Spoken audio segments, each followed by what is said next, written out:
അങ്ങനെ പാണ്ഡവരുടെ വനവാസത്തിന്റെ കാലം അവസാനിക്കാറായി. 1 വർഷം അജ്ഞാതവാസം കൂടി കഴിഞ്ഞാൽ അവർക്ക് രാജ്യം തിരിച്ചു കൊടുക്കുവാൻ ദുര്യോധനൻ ബാധ്യസ്ഥനാണ്.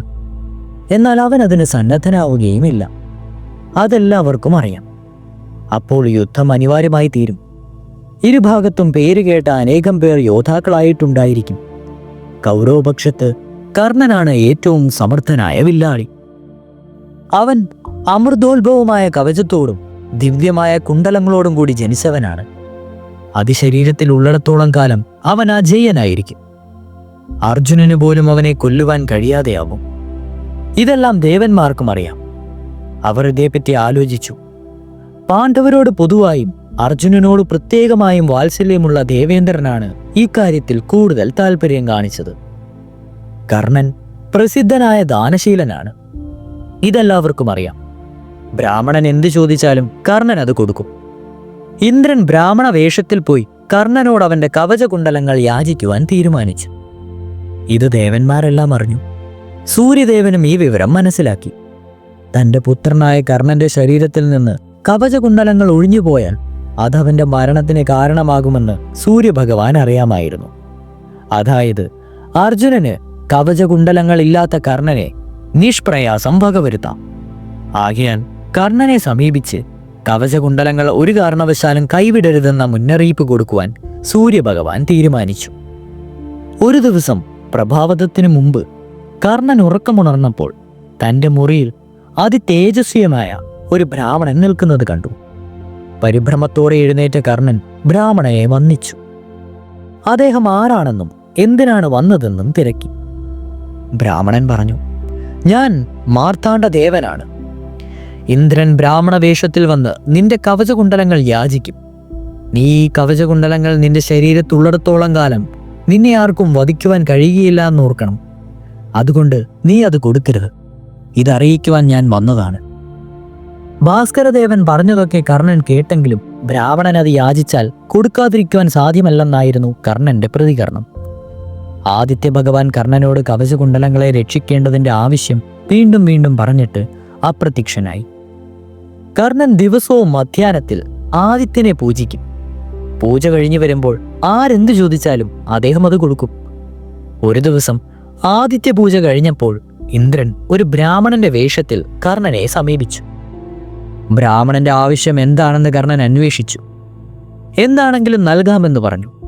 കർണൻ ചോദിച്ചു, സ്വർണഭൂഷണങ്ങൾ അണിഞ്ഞ യുവതികളെയോ പശുക്കൾ ധാരാളമുള്ള ഗ്രാമങ്ങളെയോ എന്താണ് ഞാൻ ഭവാന് നൽകേണ്ടത്? ഭവാൻ എന്താവശ്യപ്പെട്ടാലും അത് തരുവാൻ ഞാൻ ബാധ്യസ്ഥനാണ്. ബ്രാഹ്മണൻ പറഞ്ഞു, കന്യകമാരും ഗ്രാമങ്ങളുമൊന്നും എനിക്കാവശ്യമില്ല. അതൊക്കെ ആവശ്യമുള്ളവർക്ക് കൊടുത്തുകൊള്ളുക. എനിക്കാവശ്യം നിന്റെ കവചവും കുണ്ടലങ്ങളുമാണ്. നീ സത്യവാനാണെങ്കിൽ ഇവ എനിക്ക് നൽകിയാലും. ഇത് കേട്ടപ്പോൾ തന്റെ മുമ്പാകെ നിൽക്കുന്ന ബ്രാഹ്മണൻ ദേവേന്ദ്രനാണെന്ന് കർണന് സംശയം തോന്നി. കവചകുണ്ടലങ്ങൾ ഒഴിച്ച് മറ്റെന്തു വേണമെങ്കിലും നൽകാമെന്ന് കർണൻ പറഞ്ഞു. എന്നാൽ ബ്രാഹ്മണന് വേറെ ഒന്നും തന്നെ വേണ്ടിയിരുന്നില്ല. കവചകുണ്ടലങ്ങൾ തരാത്ത പക്ഷം കർണന്റെ വാക്ക് പാലിക്കപ്പെടാതായി തീരുമെന്ന് പറഞ്ഞ് ബ്രാഹ്മണൻ പോകുവാൻ ഭാവിച്ചു. അപ്പോൾ കർണന് ബോധ്യമായി ബ്രാഹ്മണൻ ഇന്ദ്രൻ തന്നെയാണെന്ന്. കർണൻ കൂസലന്യെ ഇന്ദ്രനോട് പറഞ്ഞു, അങ്ങ് ദേവേന്ദ്രനാണെന്ന് എനിക്കറിയാം. അങ്ങ് പാണ്ഡവ പക്ഷപാതം കൊണ്ട് എന്നെ മൃത്യുവിന് വിധേയനാക്കിയിട്ടാണ് എൻ്റെ കവചകുണ്ടലങ്ങൾ ചോദിക്കുന്നത്. ഇത് വഞ്ചനയാണ്. വരം തന്ന് അനുഗ്രഹിക്കേണ്ട അങ്ങയെപ്പോലെയുള്ള ദേവന്മാർ ഞങ്ങളെപ്പോലെയുള്ള മർത്യന്മാരെ വഞ്ചിക്കുന്നത് കഷ്ടമാണ്. കർണന്റെ മറുപടി കേട്ടപ്പോൾ ദേവേന്ദ്രൻ ലജ്ജിതനായെങ്കിലും അദ്ദേഹം തന്റെ ആവശ്യം ഉപേക്ഷിക്കുവാൻ തയ്യാറായില്ല. കവചകുണ്ടലങ്ങൾ കിട്ടിയേ താൻ സംതൃപ്തനാവുകയുള്ളൂവെന്ന് തീർത്തു പറഞ്ഞു. ഇതോടുകൂടി കേട്ടപ്പോൾ കർണൻ പറഞ്ഞു, പ്രഭു, അങ്ങ് ദേവദേവേശനാണ്. എൻ്റെ ദിവ്യമായ കവചകുണ്ടലങ്ങൾ കൂടി നൽകിയാൽ ഞാൻ വധ്യനായിത്തീരും. അത് അങ്ങ് കാരണമായതുകൊണ്ട് അങ്ങും പരിഹാസപാത്രമാകും. ഞാൻ കവചകുണ്ടലങ്ങൾ നൽകാം. അതിനു പകരമായി അങ്ങെനിക്ക് അങ്ങയുടെ ശക്തി എന്ന ആയുധം തരണം. എൻ്റെ ശരീരത്തിൽ ജന്മനാ തന്നെ ഒട്ടിപ്പിടിച്ച് കിടക്കുന്ന കവചം അറുത്തെടുക്കുമ്പോൾ ശരീരത്തിന് വൈരൂപ്യം ഉണ്ടാവാതിരിക്കുവാൻ അങ്ങ് അനുഗ്രഹിക്കണം. അങ്ങിതിന് സമ്മതിച്ചാൽ ഞാൻ എൻ്റെ കവചവും കുണ്ടലങ്ങളും തരാം. ഇന്ദ്രൻ അത് സമ്മതിച്ചു. കർണൻ ഉടൻ തന്നെ മൂർച്ചയേറിയ ശസ്ത്രമെടുത്ത് ശരീരം മുറിച്ച് കവചം അടർത്തിയെടുത്തു. ശരീരം മുറിയുമ്പോൾ അത്യധികമായ വേദനയുണ്ടായെങ്കിലും കർണന് മുഖത്ത് ഒരു ഭാവഭേദവും ഉണ്ടായിരുന്നില്ല. അവൻ പുഞ്ചിരിച്ചുകൊണ്ടാണ് അപ്രകാരം ചെയ്തത്. കർണങ്ങളിൽ നിന്ന് കുണ്ടലങ്ങളും അടർത്തിയെടുത്തു. രണ്ടും ഇന്ദ്രന് നൽകി. കർണന്റെ ശരീരത്തിൽ മുറിവുകളുമൊന്നും തന്നെ ഉണ്ടായിരുന്നില്ല. അവന്റെ ശരീരം ഭാനുമാനെ പോലെ തേജസ്സുള്ളതായി തീർന്നു. ഇന്ദ്രൻ ശക്തി എന്ന തന്റെ ശക്തിമത്തായ വേൽ കർണന് നൽകിയിട്ട് പറഞ്ഞു, ഈ വേൽ കുറിക്കുകൊള്ളുന്ന ശക്തിയേറിയ ആയുധമാണ്. ഇതിന്റെ പ്രയോഗം കൊണ്ട് ഏതെങ്കിലും ഒരു വൈരിയെ മാത്രമേ നിനക്ക് കൊല്ലുവാൻ സാധിക്കുകയുള്ളൂ. അതിനുശേഷം ഇത് എൻ്റെ പക്കൽ തിരിച്ചെത്തും. തൻ്റെ ആഗ്രഹം സഫലമായപ്പോൾ ഇന്ദ്രൻ അത്യധികം സന്തോഷിച്ചു. ഹൃദയമായി ഉറക്കെ ചിരിച്ചു. എന്നാൽ ആ ചിരിയുടെ മാറ്റൊലി കർണന്റെ കീർത്തി ലോകത്തിലെങ്ങും പരത്തുകയാണ് ഉണ്ടായത്. പാണ്ഡവന്മാർക്ക് വേണ്ടി ഒരു നല്ല കാര്യം ചെയ്ത കൃതാർത്ഥതയോടെ ഇന്ദ്രൻ ദേവലോകത്തേക്ക് മടങ്ങിപ്പോയി. കർണൻ ഇന്ദ്രനാൽ വഞ്ചിതനായ വൃത്താന്തം കേട്ട ദുര്യോധനാദികളുടെ സ്ഥിതി വളരെ ദയനീയമായിരുന്നു. അജേയനായും അവധ്യനായും നിന്ന് തങ്ങളുടെ വിജയസാന്നിധ്യം വഹിക്കേണ്ട കർണൻ മൃത്യുവിന് ഇരയാകുവാൻ സാധ്യതയുണ്ടെന്നറിഞ്ഞപ്പോൾ ധാർത്തരാഷ്ട്രർ ദുഃഖിച്ചു. ദേവഋഷിമാർ കർണന്റെ കവചകുണ്ടലങ്ങൾ ഇന്ദ്രൻ യാചിച്ചു വാങ്ങിയ വൃത്താന്തം പാണ്ഡവരോട് വിസ്തരിച്ചു പറഞ്ഞു. അവർ അത്യധികം സന്തോഷിച്ചു. യുധിഷ്ഠിരൻ സമാധാനത്തോടെ ദീർഘമായി നിശ്വസിച്ചു. അങ്ങനെ കാലങ്ങൾ കുറെ കഴിഞ്ഞുപോയി. പാണ്ഡവന്മാർ കാമിക വനത്തിൽ നിന്ന് വീണ്ടും ദ്വൈത വനത്തിലെത്തി. വനവാസം അവസാനിക്കുവാൻ അധികം നാളുകളില്ലല്ലോ എന്നോർത്ത് അവരെല്ലാം സമാധാന ചിത്തരായിരുന്നു. അങ്ങനെയിരിക്കെ ഒരു ദിവസം ഒരു ബ്രാഹ്മണൻ യുധിഷ്ഠിരന്റെ മുമ്പാകെ ഓടിയെത്തി സങ്കടം ഉണർത്തിച്ചു. രാജാവേ, അഗ്നി ഉണ്ടാകുന്നതിനുള്ള അരണിയും കടക്കോലും ഞാൻ മുറ്റത്ത് വെച്ചിരുന്നു. അതുവഴി വന്ന മാൻ അതിന്മേൽ ഉരസി. അപ്പോൾ അരിണയും കടക്കോലും അതിൻ്റെ കൊമ്പിന്മേൽ കുടുങ്ങി. മാൻ പരിഭ്രമിച്ച് ഓടിപ്പോയി. അരണിയും കടക്കോലും കിട്ടാതെ എനിക്ക് അഗ്നിഹോത്രം നടത്തുവാൻ സാധ്യമല്ല. അതുകൊണ്ട് ഈ മാനിനെ കണ്ടുപിടിച്ച് എൻ്റെ അരണിയും കടക്കോലും കൊണ്ട് തന്നാലും.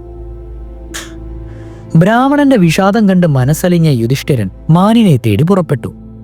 ജ്യേഷ്ഠൻ പോകുന്നത് കണ്ട് അനുജന്മാരും അദ്ദേഹത്തിന്റെ പിന്നാലെ ഇറങ്ങിത്തിരിച്ചു. കാട്ടിലെല്ലാം അന്വേഷിച്ചിട്ടും അരണി കൊണ്ടുപോയ മാനിനെ കണ്ടുകിട്ടിയില്ല. ബ്രാഹ്മണന്റെ അരണി കഷ്ണങ്ങളില്ലാതെ എങ്ങനെ മടങ്ങിപ്പോകുമെന്നോർത്ത് വിഷണ്ണനായി അവർ ഒരു ആലിൻചുവട്ടിലിരുന്നു. പക്ഷെ എവിടെയാണ് വെള്ളം കിട്ടുന്നത്? അടുത്തെങ്ങും വെള്ളമുള്ള യാതൊരു ലക്ഷണവുമില്ല. നകുലൻ ഒരു വൃക്ഷത്തിന്റെ മുകളിൽ കയറി ചുറ്റുപാടും നോക്കി. അധികം ദൂരത്തല്ലാതെ ഒരു ജലാശയം കണ്ടു. വൃക്ഷത്തിനിൽ താഴെ ഇറങ്ങിയ നകുലൻ പൊയ്കയിൽ പോയി വെള്ളം കുടിച്ച് കുറച്ചു വെള്ളം ജ്യേഷ്ഠന്മാർക്കും കൊണ്ടുപോവാമെന്ന് പറഞ്ഞ് പൊയ്ക കണ്ട സ്ഥലത്തേക്ക് പോയി. അവൻ മനോഹരമായ ഒരു തടാകത്തിന്റെ കരയ്ക്കെത്തി. സ്ഫടിക നിർമ്മലമായ ജലത്തിൽ താമരപ്പൂക്കൾ വിടർന്നു നിൽക്കുന്നു. ഹംസങ്ങൾ നീന്തിക്കളിക്കുന്നു. വെള്ളം കണ്ടപ്പോൾ തന്നെ അവന്റെ ഹൃദയം കുളിർത്തു. അവൻ വെള്ളം കുടിക്കുവാനായി ജലാശയത്തിലേക്ക് ഇറങ്ങി. അപ്പോൾ ഒരു ആകാശഭാഷിതം കേട്ടു. സാഹസം പ്രവർത്തിക്കരുത്. ഈ പൊയ്ക എൻ്റെ പൂർവ്വസ്വത്താണ്. എൻ്റെ ചോദ്യങ്ങൾക്ക് മറുപടി പറയാതെ ഇതിലെ വെള്ളം കുടിച്ചാൽ നീ ഇവിടെ തന്നെ വീണ് മരിക്കും. ആരാണിത് പറഞ്ഞെന്നറിയുവാനായി അവൻ ചുറ്റുപാടും നോക്കി. ആരെയും കണ്ടില്ല. കൂടുതലൊന്നും ആലോചിക്കാതെ ദാഹിച്ച് പരവശനായിരുന്ന അവൻ വെള്ളം കോരി കുടിച്ചു. കരയ്ക്ക് കയറിയ ഉടൻ തന്നെ അവൻ ബോധമറ്റ് നിലത്തു വീണു. ജലത്തിനു പോയ നകുലൻ വരാൻ താമസിച്ചപ്പോൾ അവനെ അന്വേഷിക്കുവാനായി സഹദേവൻ പോയി. അവനും നകുലനുണ്ടായ അനുഭവം തന്നെ ഉണ്ടായി. പൊയ്കയുടെ കരയിൽ ബോധമില്ലാതെ വീണു. തുടർന്ന് അർജുനനും പിന്നാലെ ഭീമനും പൊയ്കയിലേക്ക് പോയി. അവർക്കും അതേ അനുഭവം തന്നെ ഉണ്ടായി. എല്ലാവരും മരിച്ചു വീണു. അങ്ങനെ പോയവരാരും തിരിച്ചു വരുന്നില്ലെന്ന് കണ്ടപ്പോൾ അവസാനം യുധിഷ്ഠിരൻ തന്നെ അവരെ തേടിപ്പോയി. പൊയ്കയുടെ കരക്കെത്തിയപ്പോൾ യുധിഷ്ഠിരൻ ഞെട്ടിപ്പോയി. തൻ്റെ 4 സഹോദരന്മാരും അവിടെ മരിച്ചു കിടക്കുന്നു. ഇതിന്റെ കാരണം എത്ര ആലോചിച്ചിട്ടും അദ്ദേഹത്തിന്റെ ബുദ്ധിയിൽ തെളിഞ്ഞില്ല. അദ്ദേഹം പൊയ്കയിലേക്ക് ഇറങ്ങി. അപ്പോൾ മറ്റെല്ലാവരും കേട്ട അതേ ഭാഷിതം യുധിഷ്ഠിരനും കേട്ടു. കയ്യിൽ കോരിയെടുത്ത വെള്ളം കുടിക്കാതെ അദ്ദേഹം പൊയ്കയിലേക്ക് തന്നെ ഒഴിച്ചു. ചുറ്റിനും നോക്കി. ആരെയും കണ്ടില്ല. ഒരു മരത്തിൽ ഒരു കൊക്കിരിക്കുന്നു. താനാണ് യുധിഷ്ഠിരന്റെ സഹോദരന്മാരെയൊക്കെ കൊന്നതെന്ന് കൊക്കു പറഞ്ഞു. എന്നാൽ ധർമ്മപുത്രന് അത് വിശ്വാസമായില്ല. ദേവന്മാരോടും യക്ഷന്മാരോടും ഏറ്റുമുട്ടി വിജയിക്കുവാൻ കഴിവുള്ളവരാണ് തൻ്റെ സഹോദരന്മാർ. ഭീമൻ മഹാമേരു പർവ്വതം വീണ് കിടക്കുന്നത് പോലെ പ്രജ്ഞയറ്റ് കിടക്കുന്നു. അസ്ത്രപരാംഗതനായ അർജുനന്റെ അമ്പും വില്ലുമെല്ലാം ചിതറിക്കിടക്കുന്നു. അതിൻ്റെ മധ്യത്തിൽ യാതൊരു മുറിവുമില്ലാതെ അർജുനൻ മരിച്ചു കിടക്കുന്നു. നകുല സഹദേവന്മാരും പരാക്രമികളാണ്. അവരും ശോചനീയമായ നിലയിൽ നിശ്ചലരായി ജീവനില്ലാതെ കിടക്കുന്നു. ഇതെല്ലാം ഒരു കൊക്കിന്റെ പരാക്രമം കൊണ്ട് എങ്ങനെ സാധിക്കും? ഇപ്രകാരം ചിന്തിച്ചുകൊണ്ട് ധർമ്മപുത്രൻ കൊക്കിനോട് പറഞ്ഞു, ഈ മഹാരഥന്മാരെ അടിച്ചു വീഴ്ത്തിയ ഭവാൻ സാധാരണ ദേവനൊന്നുമല്ല.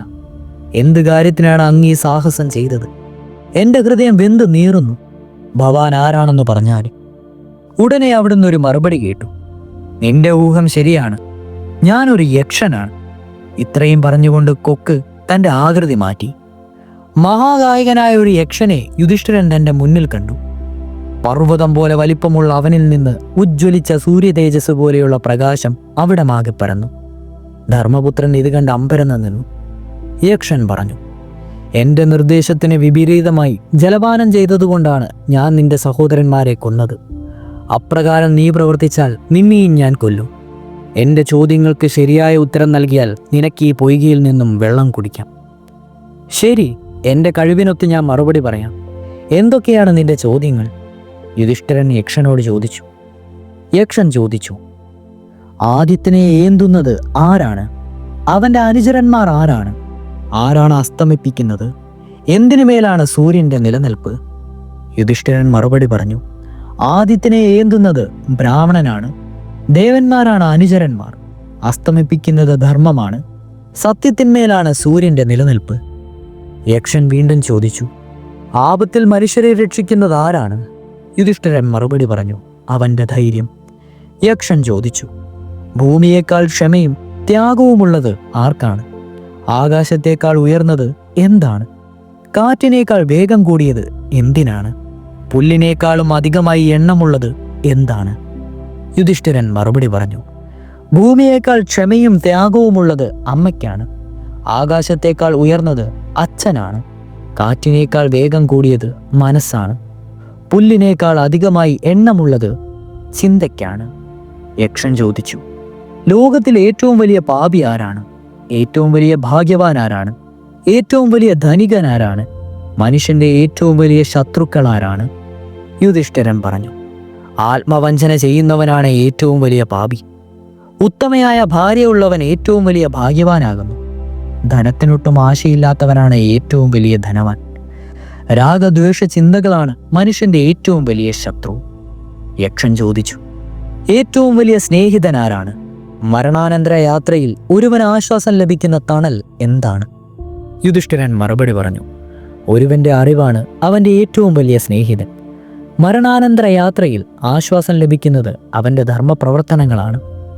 യക്ഷൻ ചോദിച്ചു, യാത്ര പോകുന്നവന് മിത്രമാരാണ്? ഗൃഹസ്ഥന്റെ മിത്രം ആരാണ്? യുധിഷ്ഠിരൻ മറുപടി പറഞ്ഞു, യാത്ര പോകുന്നവന്റെ മിത്രം കൂട്ടുകാരനും ഗൃഹസ്ഥന്റെ മിത്രം ഭാര്യയുമാണ്. യക്ഷൻ വീണ്ടും ചോദിച്ചു, യഥാർത്ഥമായ ആനന്ദം എങ്ങനെ ലഭിക്കും? ആത്മഹത്യയ്ക്ക് സമമായിട്ടുള്ളത് എന്താണ്? എന്തപേക്ഷിച്ചാലാണ് ഒരുവൻ എല്ലാവർക്കും പ്രിയങ്കരനായിരിക്കുന്നത്? യുധിഷ്ഠിരൻ പറഞ്ഞു, നല്ല സ്വഭാവത്തോടുകൂടി ജീവിക്കുന്നവന് യഥാർത്ഥമായ ആനന്ദം ലഭിക്കും. ആത്മപ്രശംസ ആത്മഹത്യയ്ക്ക് സമമാണ്. ഗർവവും അഹങ്കാരവും ഉപേക്ഷിച്ചാൽ ഒരുവൻ എല്ലാവർക്കും പ്രിയങ്കരനായിത്തീരും. യക്ഷൻ ചോദിച്ചു, ലോകത്തിൽ പരമമായ ധർമ്മം എന്താണ്? ഏതിനെ കീഴടക്കിയാൽ ദുഃഖിക്കേണ്ടി വരികയില്ല? എങ്ങനെയുള്ള കൂട്ടുകെട്ടാണ് ഒരിക്കലും നശിക്കാത്തത്? യുധിഷ്ഠിരൻ മറുപടി പറഞ്ഞു, അഹിംസയാണ് പരമമായ ധർമ്മം. ക്രോധത്തെ കീഴടക്കിയാൽ ദുഃഖിക്കേണ്ടി വരികയില്ല. സജ്ജനങ്ങളുമായുള്ള കൂട്ടുകെട്ട് ഒരിക്കലും നശിക്കുകയുമില്ല. യക്ഷൻ ചോദിച്ചു, എന്തിനാൽ ലോകം മൂടിയിരിക്കുന്നു? എന്തിനാൽ പ്രകാശമുണ്ടാകുന്നു? യുധിഷ്ഠിരൻ പറഞ്ഞു, അജ്ഞാനത്താൽ ലോകം മൂടുന്നു, ബുദ്ധിയാൽ ലോകം തെളിയുന്നു. യക്ഷൻ ചോദിച്ചു, പ്രിയവചനം പറയുന്നവൻ എന്ത് ലഭിക്കും? കരുതലോടെ പ്രവർത്തിക്കുന്നവൻ എന്ത് ലഭിക്കും? ധാരാളം മിത്രങ്ങളുള്ളവന് എന്ത് കിട്ടും? യുധിഷ്ഠിരൻ പറഞ്ഞു, പ്രിയമൊഴി പറയുന്നവർ പ്രിയം നേടുന്നു. കരുതലോടെ പ്രവർത്തിക്കുന്നവൻ ജയം നേടുന്നു. ബന്ധുമിത്രങ്ങളെ നേടുന്നവൻ സുഖമായി വാഴുന്നു. യക്ഷൻ ചോദിച്ചു, സൗഖ്യവാൻ ആരാണ്? യുധിഷ്ഠിരൻ പറഞ്ഞു, ഋണബാധികളൊന്നുമില്ലാതെ തെണ്ടി നടക്കാതെയും ഉള്ളതുകൊണ്ട് ഓണം പോലെ കഴിച്ചു കൂട്ടുന്നവനുമാണ് സൗഖ്യവാൻ. യക്ഷൻ ചോദിച്ചു, ഏറ്റവും ആശ്ചര്യകരമായിട്ടുള്ള സംഗതി എന്താണ്? യുധിഷ്ഠിരൻ മറുപടി പറഞ്ഞു, ചുറ്റുപാടും മരണം നടന്നുകൊണ്ടിരുന്നിട്ടും മരണത്തെപ്പറ്റി ഓർമ്മിക്കാതെ മനുഷ്യൻ ജീവിക്കുന്നതാണ് ഏറ്റവും വലിയ ആശ്ചര്യം. യക്ഷൻ വീണ്ടും ചോദിച്ചു, എന്താണ് ശരിയായ മാർഗം? യുധിഷ്ഠിരൻ പറഞ്ഞു, മഹാത്മാക്കൾ കാട്ടിത്തന്നിട്ടുള്ളതാണ് ശരിയായ മാർഗം. ആ മാർഗമാണ് പിന്തുടരേണ്ടത്. യക്ഷൻ ചോദിച്ചു, എന്താണ് സംസാരം? യുധിഷ്ഠിരൻ പറഞ്ഞു. മായയിൽ ഭ്രമിച്ച് ലൗകിക കാര്യങ്ങളിൽ മുഴുകി പുത്രിപുത്രാദികൾക്ക് വേണ്ടി കഷ്ടപ്പാട് അനുഭവിക്കുന്നതാണ് സംസാരം. യക്ഷൻ ചോദിച്ചു. മഹത്വത്തിന്റെ ലക്ഷണം എന്താണ്? ദൈവത്തിന്റെ ഇരിപ്പിടം എവിടെയാണ്? ദൈവത്തിന്റെ വെളിച്ചം എന്താണ്? യുധിഷ്ഠിരൻ മറുപടി പറഞ്ഞു. എല്ലാവരെയും ഒരേപോലെ കാണുന്നതാണ് മഹത്വം. ദൈവത്തിന്റെ ഇരിപ്പിടം ഭക്തന്റെ ഹൃദയമാണ്. സ്നേഹത്തിന്റെ പ്രകാശമാണ് ദൈവത്തിന്റെ വെളിച്ചം. യക്ഷൻ ചോദിച്ചു. ഏറ്റവും വലിയ നിസാരൻ ആരാണ്? ദുഃഖം മാറ്റുന്ന സിദ്ധൌഷധം എന്താണ്? ലോകത്തിൽ നിത്യമായിട്ടുള്ളത് എന്താണ്? യുധിഷ്ഠിരൻ പറഞ്ഞു. താനാണ് വലിയവനെന്ന് ഭാവിക്കുന്നവനാണ് ഏറ്റവും നിസാരൻ. ദുഃഖം മാറ്റുന്ന സിദ്ധൌഷധം സുഖത്തെക്കുറിച്ച് ഓർമ്മിക്കാതിരിക്കുകയാണ്. മരണമാണ് ലോകത്തിൽ നിത്യസത്യമായിട്ടുള്ളത്. യക്ഷൻ പിന്നെയും വളരെ ചോദ്യങ്ങൾ ചോദിച്ചു. എല്ലാ ചോദ്യങ്ങൾക്കും സമുചിതമായ ഉത്തരം യുധിഷ്ഠിരൻ നൽകി. അദ്ദേഹത്തിന്റെ ധർമ്മനിഷ്ഠയിലും പാണ്ഡവത്വത്തിലും ക്ഷമാശീലത്തിലും യക്ഷന് വലിയ മതിപ്പ് തോന്നി. യക്ഷൻ സംതൃപ്തനായി. യക്ഷൻ പറഞ്ഞു. മരിച്ചുപോയ നിന്റെ സഹോദരന്മാരിൽ ഒരാളെ ഞാൻ ജീവിപ്പിക്കാം. ആരെ വേണം? നകുലനെ ജീവിപ്പിക്കണമെന്നാണ് യുധിഷ്ഠിരൻ ആവശ്യപ്പെട്ടത്. യക്ഷൻ ഇത് തീരെ പ്രതീക്ഷിച്ചിരുന്നില്ല. യക്ഷൻ ചോദിച്ചു. ഭീമസേനനാണ് നിനക്ക് പ്രിയപ്പെട്ടവൻ. അർജുനനാണ് നിങ്ങൾക്ക് ആശ്രയം. ആ നിലയ്ക്ക് അവരെ ആരെങ്കിലും അല്ലാതെ നിന്റെ അച്ഛൻ്റെ മറ്റൊരു ഭാര്യയിൽ ജനിച്ച നകുലനെ ജീവിപ്പിക്കണമെന്ന് പറയുവാൻ കാരണമെന്താണ്? യുധിഷ്ഠിരൻ മറുപടി പറഞ്ഞു. എൻ്റെ അച്ഛൻ്റെ ഭാര്യമാരിൽ കുന്തിദേവി പുത്രനായി ഞാൻ ജീവിച്ചിരിക്കുന്നു. അവരെ പോലെ തന്നെയാണ് ഞാൻ മാധുരീദേവിയെയും കരുതിയിരിക്കുന്നത്. രണ്ടുപേരുടെയും മക്കൾ എനിക്കൊരേപോലെ സഹോദരന്മാരാണ്. അതുകൊണ്ട് അവരുടെ ഒരു പുത്രൻ ജീവിച്ചിരിക്കണമെന്ന് ഞാൻ ആഗ്രഹിക്കുന്നു. അതാണ് ധർമ്മം. ഞാൻ ഒരിക്കലും ധർമ്മത്തെ ത്യജിക്കുകയില്ല. യുധിഷ്ഠിരന്റെ അടിയുറച്ച ധർമ്മനിഷ്ഠയിൽ പ്രീതനായ യക്ഷൻ 4 സഹോദരന്മാരെയും ജീവിപ്പിച്ചു. ഉറക്കമുണർന്നെഴുന്നേറ്റവരെ പോലെ അവരെല്ലാം എഴുന്നേറ്റു. അവർക്ക് അല്പം പോലും വിശപ്പോ ദാഹമോ ഒന്നും തന്നെ ഉണ്ടായിരുന്നില്ല. കേവലം ഒരു യക്ഷനെ കൊണ്ട് ചെയ്യുവാൻ കഴിയുന്ന കാര്യങ്ങളൊന്നുമല്ല ഇദ്ദേഹം ചെയ്തത്. അതുകൊണ്ട് ഇത് യക്ഷനല്ലെന്നും ശ്രേഷ്ഠനായോ ഏതോ ഒരു ദേവനാണെന്നും ധർമ്മപുത്രൻ നിശ്ചയിച്ചു. അദ്ദേഹം പറഞ്ഞു. ദേവാ, അങ്ങ് യക്ഷനാണെന്ന് ഞാൻ വിശ്വസിക്കുന്നില്ല. അങ്ങ് ആരാണെന്നുള്ള യാഥാർത്ഥ്യം ഞങ്ങളെ അറിയിച്ചാലും. ആരായാലും അങ്ങ് ഞങ്ങൾക്ക് സുഹൃത്തു മാത്രമല്ല, ജീവൻ നൽകിയ അച്ഛനാണെന്ന് തന്നെ ഞങ്ങൾ കരുതുന്നു. യക്ഷൻ പറഞ്ഞു. അതെ, ഞാൻ നിന്റെ അച്ഛൻ തന്നെയാണ്. ഉണ്ണി, ഞാൻ യമധർമ്മനാണ്. നിന്നെ പരീക്ഷിച്ചറിയിക്കുവാൻ വേണ്ടി ഞാൻ വന്നതാണ്. നിന്നെ ഞാൻ അഭിനന്ദിക്കുന്നു. നിനക്ക് മംഗളം ഭവിക്കട്ടെ. നിനക്ക് എന്തു വരമാണ് വേണ്ടത്? അത് നൽകാം. തൻ്റെ മുന്നിൽ നിൽക്കുന്നത് തൻ്റെ ജനയിതാവായ യമധർമ്മനാണെന്നറിഞ്ഞപ്പോൾ യുധിഷ്ഠിരൻ രോമാഞ്ചകഞ്ചുകനായി. അദ്ദേഹം യമനെ സാഷ്ടാംഗം നമസ്കരിച്ചു. മകനെ പിടിച്ചെഴുന്നേൽപ്പിച്ച് ആശ്വസിപ്പിച്ച യമധർമ്മനോട് നിഷ്കളങ്കനായ ഒരു ബാലനെ പോലെ യുധിഷ്ഠിരൻ പറഞ്ഞു. അരണിക്കൂട്ടം ബ്രാഹ്മണന് കൊണ്ടുകൊടുത്തില്ലെങ്കിൽ അദ്ദേഹത്തിൻ്റെ അഗ്നിഹോത്രം മുടങ്ങും. അതുകൊണ്ട് മാൻ കൊണ്ടുപോയ അരണിക്കൂട്ടം എനിക്ക് ലഭിക്കുന്നതിന് അനുഗ്രഹിക്കണം. യമധർമ്മൻ തന്നെയാണ് മാനായി വന്ന് അരണിക്കൂട്ടം എടുത്തുകൊണ്ടുപോയത്. അദ്ദേഹം അരണിക്കൂട്ടം ധർമ്മപുത്രന് നൽകിക്കൊണ്ട് മറ്റെന്തെങ്കിലും വരം ആവശ്യപ്പെടുവാൻ പറഞ്ഞു. യുധിഷ്ഠിരൻ മറുപടി പറഞ്ഞു. ഞങ്ങൾ വനവാസം തുടങ്ങിയിട്ട് 12 വർഷം തികയുവാൻ പോകുന്നു. അടുത്ത വർഷം ഞങ്ങൾ അജ്ഞാതവാസത്തിൽ പ്രവേശിക്കുകയാണ്. ഞങ്ങളെ ആരും അറിയാതിരിക്കുവാൻ അനുഗ്രഹിക്കാം. യമദേവൻ ഇത് കേട്ട് ചിരിച്ചു. എന്നിട്ട് പറഞ്ഞു. അങ്ങനെ തന്നെയാവട്ടെ. നിങ്ങൾ സ്വന്തം രൂപത്തിൽ ഭൂമിയിൽ എവിടെ സഞ്ചരിച്ചാലും നിങ്ങളെ ആരും കണ്ടുപിടിക്കുകയില്ല. നിങ്ങൾ വിരാട രാജ്യത്തിൽ പോയി അജ്ഞാതവാസം ചെയ്യുക. പ്രിയപ്പെട്ട മകനെ, നിനക്ക് വരം തന്നിട്ട് എനിക്ക് മതിയാകുന്നില്ല. ഇനിയും എന്തു വരം വേണമെങ്കിലും ചോദിക്കൂ, അതും ഞാൻ തരാം. യുധിഷ്ഠിരൻ മറുപടി പറഞ്ഞു. അച്ഛാ, ഞാൻ അങ്ങയെ പ്രത്യക്ഷമായി കണ്ടു. അതിൽ കൂടുതൽ എന്താണ് എനിക്കിനി വേണ്ടത്? ലോഭമോഹങ്ങളെയും ക്രോധത്തെയും ജയിക്കുകയും ദാനം, തപസ്, സത്യം എന്നിവയിൽ എപ്പോഴും എൻ്റെ മനസ്സ് ഉറച്ചു നിൽക്കുകയും ചെയ്യുന്നതിന് എന്നെ അനുഗ്രഹിച്ചാലും. യമധർമ്മൻ യുധിഷ്ഠിരന്റെ സ്വഭാവ മഹിമയെ അനുമോദിക്കുകയും ഹൃദയാംഗമായി അനുഗ്രഹിക്കുകയും ചെയ്തിട്ട് അപ്രത്യക്ഷനായി. യുധിഷ്ഠിരനും സഹോദരന്മാരും ഉത്സാഹത്തോടെ ആശ്രമത്തിലേക്ക് മടങ്ങി. അവരെയും കാത്ത് ആശ്രമത്തിലിരിക്കുന്ന സാധു ബ്രാഹ്മണന് അരണിക്കൂട്ടം ഏൽപ്പിച്ചു കൊടുത്തു. അദ്ദേഹം പാണ്ഡവന്മാരോട് നന്ദി പറഞ്ഞ് സന്തുഷ്ടനായി യാത്രയായി. ഇതോടുകൂടി മഹാഭാരതം വനപർവം സമാപിച്ചിരിക്കുകയാണ്. ഇനി നമ്മൾ പറയുവാൻ പോകുന്നത് മഹാഭാരതത്തിലെ 4ാമത്തെ പർവമായ, അതായത് ആദിപർവം, സഭാപർവം, വനപർവവും കഴിഞ്ഞിട്ടുള്ള പർവമായിട്ടുള്ള വിരാട പർവത്തെ പറ്റിയാണ്. മഹാന്മാരായ പാണ്ഡവർ വിരാട രാജധാനിയിൽ എത്തുന്നതും കീചകനുമായിട്ടുള്ള യുദ്ധവും കൗരവ പടയെ മുഴുവൻ അർജുനൻ നേരിടുന്നതും ഈ ഒരു പർവ്വത്തിൽ വെച്ചാണ്. തുടരും.